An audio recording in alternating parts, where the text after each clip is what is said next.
Working principle of calcium oxide ball press. The main engine of the calcium oxide ball press is powered by the electromagnetic speed regulating motor, which is transmitted to the drive shaft through the rod pin coupling, through the belt pulley and the cylindrical gear reducer.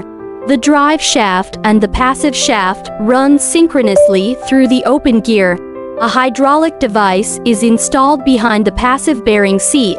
The screw feeding device is driven by the electromagnetic speed regulating motor and rotated by the belt wheel and worm reducer, force the pressed material into the main feed port.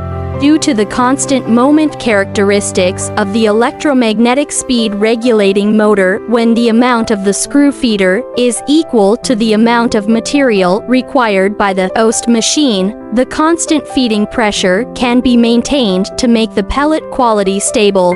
If the feeding amount is too large, the electric overload of the feeding device.